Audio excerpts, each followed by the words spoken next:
So my guest on this show is Peter Conlon, a principal for Keystone Global in Round Corner, north of Sydney, Australia. Peter, welcome to Job Search Radio. Great to have you on board. Thanks, Jeff. Appreciate being here. Thanks, Peter. You know, we've spoken a few times, and that accent of yours, that's not Australian, is it?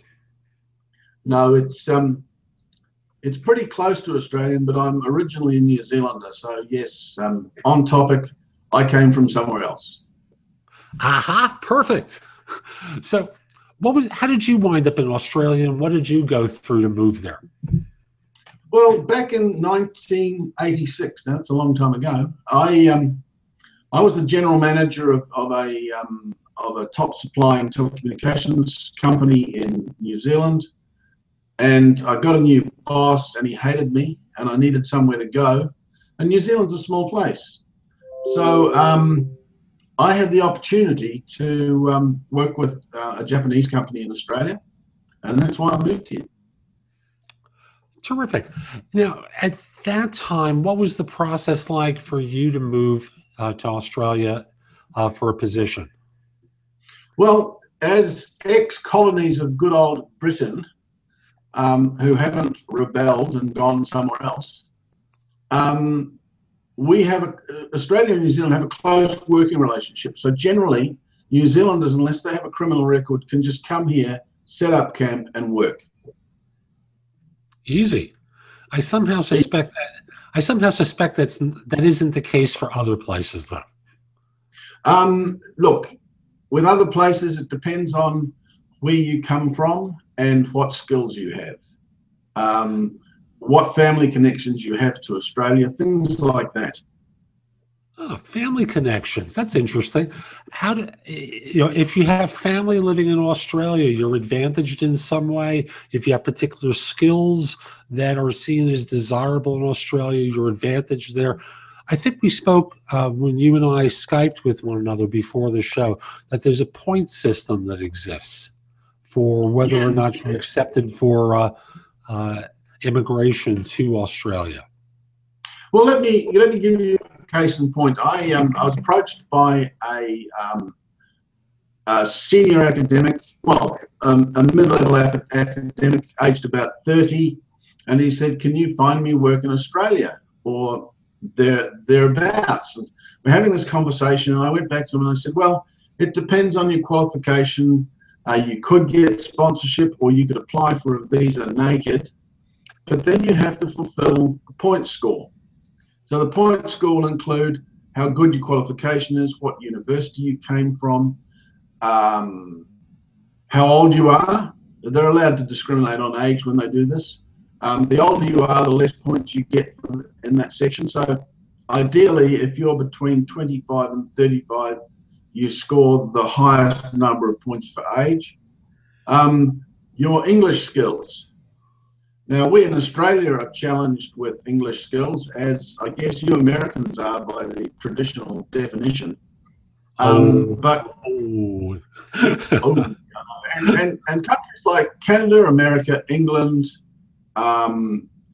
America, and New Zealand, who have English as their primary language, you can just get a tick in that box at about a score of 8.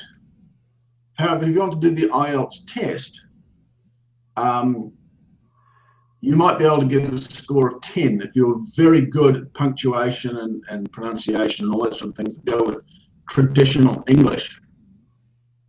So it's right off the bat, you can do a checkbox for 8, or you could shoot for a 10 by taking a written test that's punctuation and grammar oriented, formal English, writing and speaking skills. That's correct. Yeah, absolutely. However, as we went down the track and I pointed this out to this gentleman that was looking to come to Australia, after we'd had several emails going backwards and forwards, he mentioned he had an Australian wife. That's got to count for something. And I went, well, hold it. You should have said that first up. Because if he's got an Australian wife, he can apply for a spouse visa, which means he doesn't have to have a single other skill in the world apart from the fact that he's married to an Australian. Ah, In the United And then, States, there's something similar to that as well, but we're distrustful. So we have agencies that kind of investigate whether or not this is an arranged marriage where there's money exchanging hands, or whether it's a real marriage or not. You get my idea here. yeah, and there's an element of that in Australia as well. Really? Okay. It's suspicious, yeah. So you can marry marry someone from Australia, pretend to have a real loving relationship, and hopefully actually do, and then it's an automatic that you get in. You're there on a visa. You don't become a citizen of Australia at that time. Is that correct? Yeah. You get a spouse visa, which allows you to come here with your partner, but you can't work. Ah, okay. And then once you've got the spouse visa and you're in the country, you can apply for a thing called a bridging visa. And once you have a bridging visa, they then start to look at your bona fides. But once you've got the bridging visa, you can then work.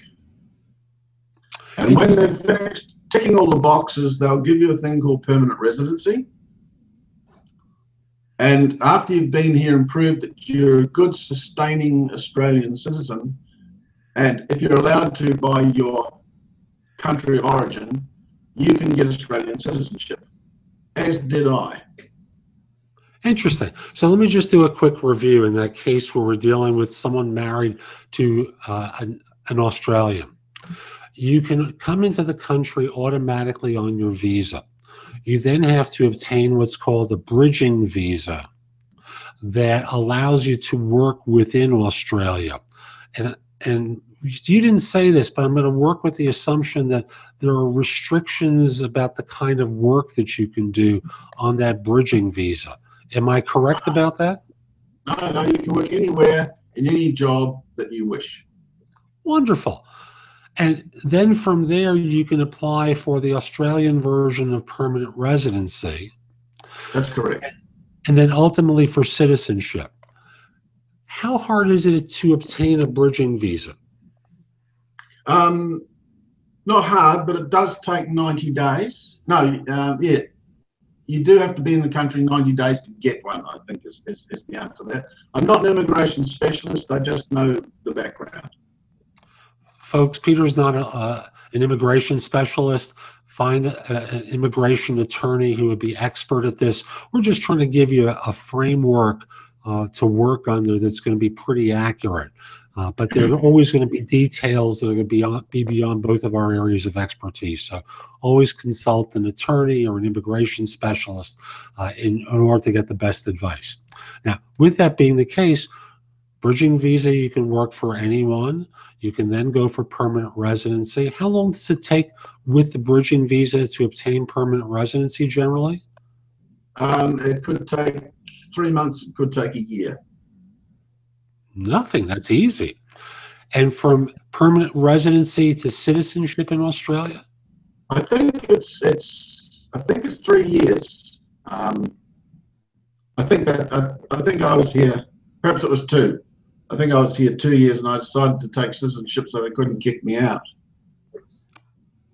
Gotcha. So at least 2 years. It could go as long as 3, and that's much less time than in the United States, where it can take up to 9 years.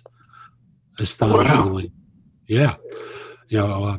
A person will work under a visa status for somewhere between 3 and 6 years, and the administrative procedure is so backed up that they've had to create a new classification for people who've done it all right, but the government has done it all wrong and delayed things. So it's now up to 9 years. Wow. Before someone can first get the permanent residency from all these visas, and then ultimately to citizenship from there. It's horrible what people go through here. Now, this is for the situation where someone's married to someone who's an Australian citizen. And in a moment, I want us to go into what it's like for people who aren't married to someone with Australian citizenship. But first, I'm going to do my job search insider tip for this show, which is about why jobs go dark, or why you may not hear anything about a job that you've interviewed for, or submit for lengthy periods of time. Now, this is a US-centric answer, and I want to start off by saying sometimes if you're working with a recruiter, they're not getting information. And sometimes when you're working with a recruiter, they are getting information, but they're stalling for time in order to wait for the employer to communicate next steps, because that employer may still be interviewing for people and they're not ready to make a commitment. Sometimes if you're working directly with an employer, it can be just very simply that the employer, like I said, they're still interviewing, or you didn't impress the heck out of everyone, but they're using you as a fallback position. I had a recent situation where someone interviewed for a job, and was recording this in late September. He interviewed for a job in early July, did a video interview, and then nothing until mid-September. They weren't communicating with me, and I discovered that there was a budget process that they were engaged in order to ensure that the position was still open. So ultimately, they surfaced their budget problems resolved, but they weren't communicating. So no rejection, no nothing, and many things can stand between you and ultimately they're making a decision. You keep interviewing until you receive an offer in writing. You just keep interviewing. I know it's frustrating, but ultimately you have to do what's right for you. And even though you may love that job, you just keep going out there and interview. And at the end of the day, if that firm circles back to you because they're now ready to move, hey, you do what you think is right at that point. But don't worry your pretty little head over that company, because they're not ready to roll. So that's my tip for this show. There's a lot more on my website, which is thebiggamehunter.us. Go over to the website, visit the blog, go exploring. There's a lot there that'll help you find work more quickly. Now let's come back to Peter and pick up where we left off, which was we were going to switch into a conversation about, now that we've covered what would happen if someone who is married to an Australian is trying to come to Australia to find work, how about everyone else? The people who haven't had the good fortune to fall in love with someone from Australia, how do they get into the country and have the opportunity to work? Well, I guess the first tip is don't turn up on boats unannounced, because you'll end up in Nauru, and it's very uncomfortable. You just broke up on me a little bit, Peter, so I want you to back up for a second and repeat what you just said. I said the first tip is don't arrive on a boat unannounced, otherwise you'll end up in one of our immigration camps, much like the US, I guess. People come to Australia. Australia welcomes people because Australia is self-interested. They want skill sets, and depending on where that skill set is short, is where you'll get your best opportunity of a fast transition into a visa process. So if you speak English really well and you've got a good qualification from a recognized university, then you can apply in a whole range of skill sets. The medical profession here desperately seeks qualified people, various engineering professions, right down to blue collar workers such as motor mechanics, sheet metal workers, welders, people like that. So I heard you say medical professionals, engineering individuals, blue collar workers. That's interesting. Welders, jobs like that. What other types of positions are attractive to the Australian government and Australian society? Well, any of the engineering sectors, and understand we've had a downturn in the mining industry. So all the sorts of professionals that project managers, health and safety people, mechanical engineers, people like that, there is a pretty good supply of. But people who work in the area of civil engineering. Civil engineering is one of the fields, and you can check this out. And I'll send you a link to a page that lists the type of people. And we'll have that in the show notes for everyone, so they'll be able to see that entire list from the show notes. And there's all sorts. I'm just looking at the list now. Secondary school teachers, for instance, people with good teaching capabilities will teach at a secondary school are in demand. University teachers at the moment aren't in demand simply because we've had a withdrawal of government funding. What was that last classification? University lecturers. Ah, interesting. I was talking to somebody the other day, as a university lecturer, and I did a little bit of investigation. And yes, the government removed about $1 billion worth of funding from our education. Now, I understand we might be pretty close to the size of the US, but we've only got about 8% of the population. So, you know, 24 million people here. So when you take $1 billion out of our education budget for universities, that has quite a big dent. People like panel beaters, small engine mechanics, fitters and turners. Once again, depending on which state. So they have, in really high demand occupations, you can get a job in a main capital city like Sydney or Melbourne or Perth or Brisbane. But for some professions, like the medical profession, where everybody wants to be there, professionals need to take a job in a rural setting so that they can populate those less popular jobs where there is not quite the income earning potential, etc. So for the medical profession, they're not going to wind up being in Sydney or Brisbane or the major cities, Melbourne. They're going to wind up being in more outlying areas where there's a much greater need. Depending on, once again, the specific medical skill set. So if they've got a skill set which is if they're an advanced specialist in, say, microsurgery or brain surgery or something like that, they will, and they're recognised for their skill set on a sort of global basis, they will get a premium job in a premium hospital in a premium location. But if they're somebody who's just come out of their specialisation and they're treading their way, they might have to take a job in a rural hospital like in Wagga Wagga or Albury or one of the regional centres, which are quite pleasant places to live, but they're not where the main professional progression happens in terms of your career. Gotcha. Now, how many points are needed in order to adequately score for immigration purposes? Well, the minimum is 60. So that's 60 points, which is made up of age, education, specialty, English language skills, and a couple of other elements.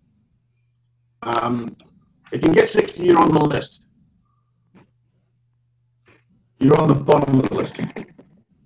If you get 65, so if you're on the bottom of the list, it may take you from 3 months to 12 months to get a visa. If you've got 65 points, it'll take you closer to 3 months to get a visa, if that makes sense. So the more people are over 65 points, the guy with 60 is further down the list. It's a real simple system. Gotcha. So with 65 points, you've got a shot. With 60, you're on the list, but don't start packing yet. No, with 60 points, you've got a shot, but don't start packing yet. Yeah. So. Thank you. So at 65, with particular skills like It's interesting that the medical profession and welding can both be attractive in your country. And if someone scores as a younger worker with good English language skills from one of the quality English language countries, the doctor, of course, has the chance with the university education. I don't know how a welder scores on that one. Well, they would have an appropriate technical certification or technical certificate, or a certificate as a fitter and welder. Now, understand also that if you get sponsorship, then that's another ballgame altogether. If a firm says, I desperately need a welder that's a specialist in this and this and this, and I can't find them in Australia, then they can get a visa called a 457 visa, and they can come to Australia for an indefinite period of time. And if they like, transition to a different sort of visa. Gotcha. So I'm going to use that welder example because it's symbolic of it's skilled labor, but it's a manufacturing skilled labor. It's a construction skilled labor versus, white collar premium, how it's viewed in many societies, computer skills, doctors, engineers, like you said before. So for this individual, they need a certification of some sort to demonstrate the educational qualification. Younger is better than older. English language skills, ideally 65 points, but that they have a job offer where a firm wants to bring them over, that makes them much more attractive than someone who just wants to arrive and then look for work once they get there, right? Yeah, exactly, yeah. And the other part of the equation is like in America, we have a series of certification boards who are the arbiters of whether an offshore qualification matches the onshore qualification. Does that make sense? Yeah. So there's a board, a panel that evaluates the qualifications to compare with the Australian standards, and thus to determine whether that doctor or that welder measures up to Australian standards.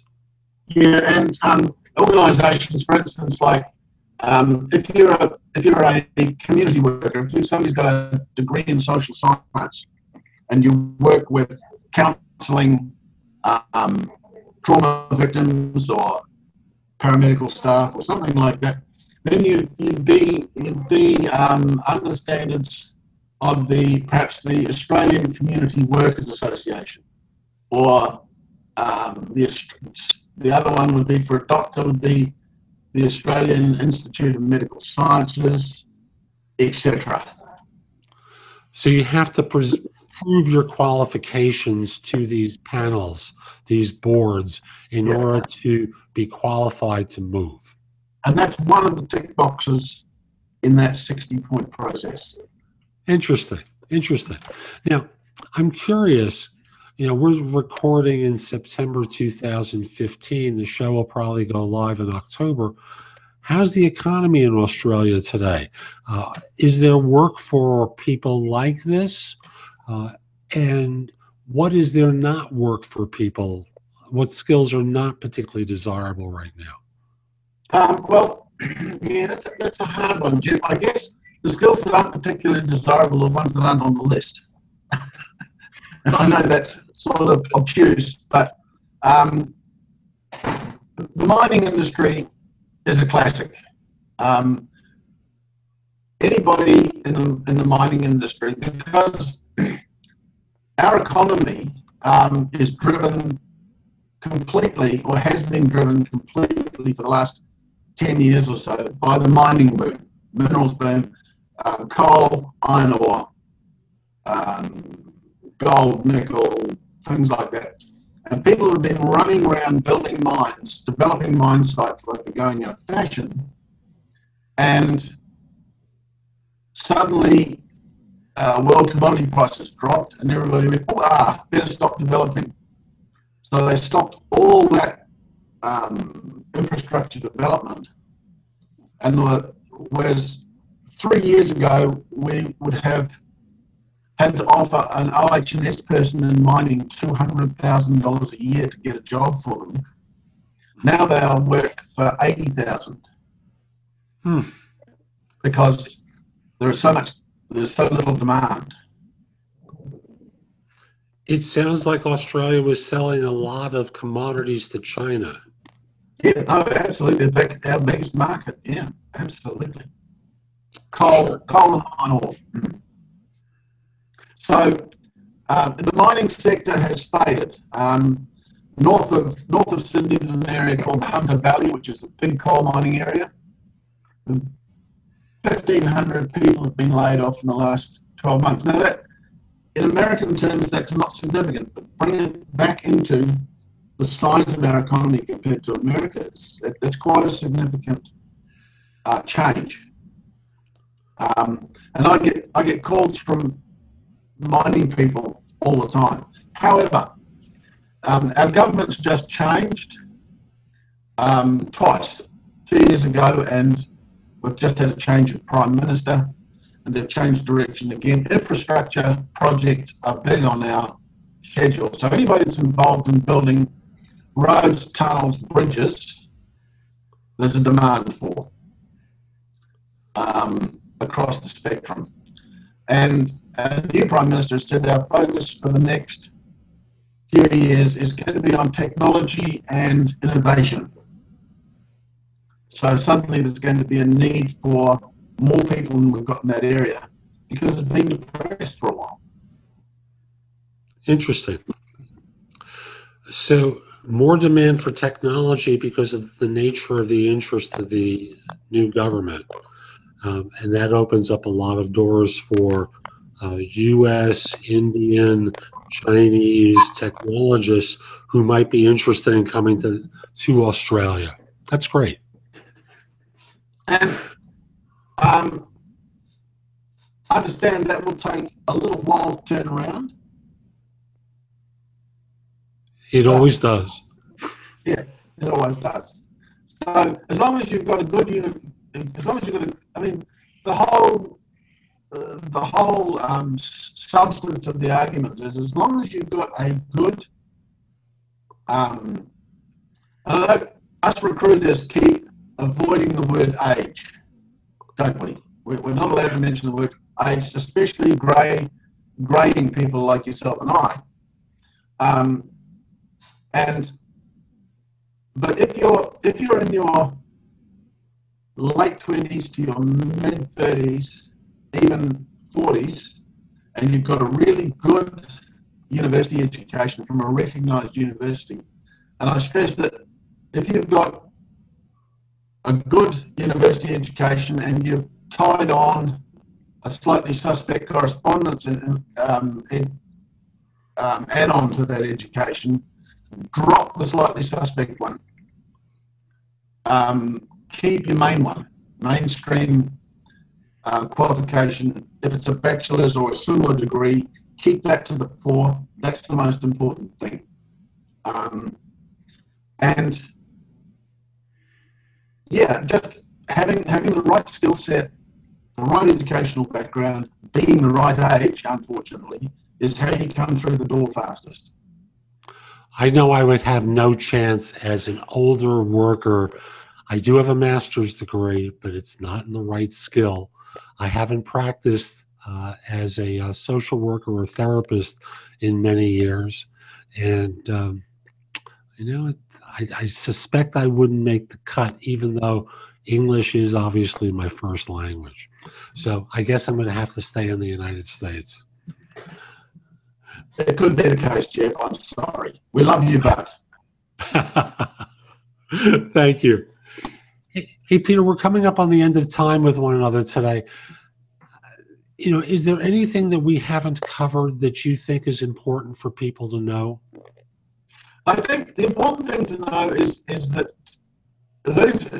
as in any situation, learning to ask the right question is The most important factor, I have an associate who is a migration lawyer, and I recommend anybody, I can connect anybody who needs to know more about their specific circumstances.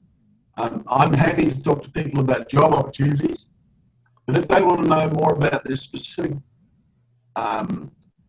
circumstances or need help to get in the door, I always recommend, as with anything, use a professional. Either on two levels, get somebody to handle the whole process for you. That can be quite pricey. You're talking for $4,000, or at least pay somebody once you've done all the groundwork to scope your paperwork and make sure it complies, because our government, like just about any government, is a bunch of bureaucrats. And if the right T isn't crossed or the right I isn't dotted, then it's going to come back to you, and you'll be 3 months further down the track. Horrible, and it's common throughout the world. Peter, thank you so much for making time today. How can folks reach you? How can they connect with you if they're interested in moving to Australia, or to find out that referral to the immigration attorney that you know?